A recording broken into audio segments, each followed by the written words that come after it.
Pemirsa, hingga saat ini praktik korupsi masih subur di tanah air. Tidak hanya jumlah kasus yang banyak, tapi nominal kerugian negara yang semakin besar. Tidak cuma terjadi di ranah eksekutif legislatif, tapi korupsi juga sampai ke yudikatif yang menjadi benteng terakhir para pencari keadilan. Iya, berbagai upaya untuk memberantas korupsi dilakukan termasuk dengan menaikkan gaji para hakim. Presiden Prabowo Subianto telah memutuskan untuk menaikkan gaji hakim hingga 280%.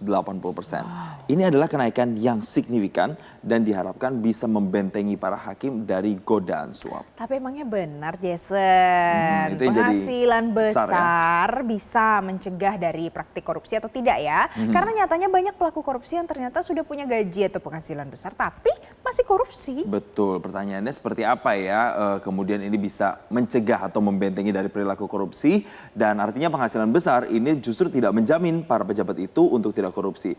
Apa sebenarnya penyebab tumbuh suburnya korupsi di tanah air? Berikut kita akan paparkan paparan rasional data dan fakta dalam segmen Paradoks. Gaji hakim naik tinggi, suap masih dinanti. Kita akan lihat ini, Valen. Oke, jadi pemirsa, Presiden Prabowo Subianto yang akan sudah menyampaikan ada kenaikan gaji hakim sampai dengan 280%. Tujuannya untuk meningkatkan integritas dan independensi hakim supaya tidak bisa dibeli oleh uang dengan angka berapapun dan tidak tergoda oleh suap. Iya, tapi ada teori sebenarnya yang diungkapkan oleh Jack Bologni, yaitu teori GON. Jadi ada beberapa orang yang memotivasi orang untuk bisa korupsi. Yang pertama ini adalah keserakahan alias greeds. Ini keinginan untuk memiliki dan menguasai banyak hal, kemudian ada kesempatannya, opportunities, dan kemudian ada kebutuhannya, ada needs-nya, di mana ini memenuhi untuk kondisi terkait dengan sikap mental yang tidak pernah merasa cukup.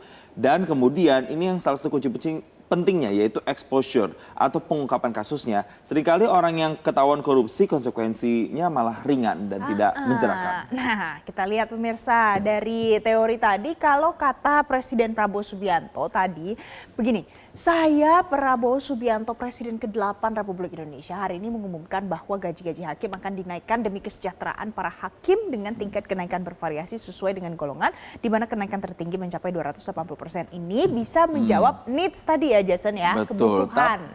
tapi Valen, kalau kata juru bicara KPK Budi Prasetyo, tentu juga dibutuhkan sebuah sistem sehingga seluruh mekanisme, seluruh prosedur yang menjadi wadah dari pelaksanaan tugas dan fungsi dari hakim itu juga bisa betul-betul membentengi para hakim. Jadi kenaikan gaji iya, tapi sistem pengawasannya, controllingnya juga harus. Oke, jadi selain controlling, kenaikan gaji iya. Coba kita lihat pemirsa, jadi sekarang gaji pokok hakim saat ini adalah, ini dari banyak golongan. Dan kalau misalnya saat ini kita lihat ya, dari 3A saja itu 2.785.700 sampai 4.500.000. Nah, yang paling tinggi itu ada di angka 6.373.200.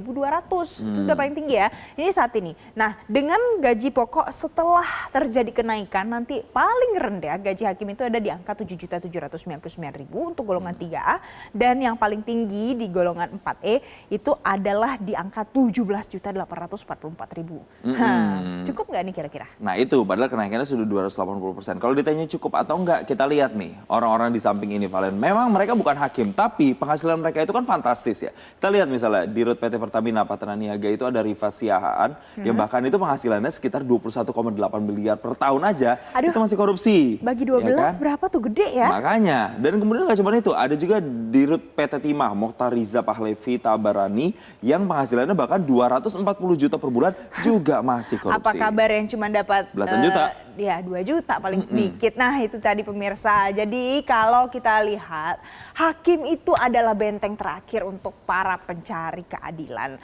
Jadi ini hasil akhir semua perkara itu tergantung pada ketuk palu hakim. Jadi begitu mahal harga ketuk palu hakim. Dan hakim dikasih gelar wakil Tuhan untuk keadilan. Semua putusan atas asas ketuhanan yang Maha Esa dan juga menyandang panggilan yang mulia. Mahal ya untuk satu putusan dari seorang hakim. Ya, tapi sayangnya label wakil Tuhan ini tidak diindahkan dengan perilaku yang mencerminkan wakil Tuhan. Kalau kita lihat nih, Valen, banyak loh hakim-hakim yang terjerat kasus suap misalnya. Ada 29 hakim yang terjerat kasus suap dari 2011 hingga 2024, itu catatannya menurut ICW.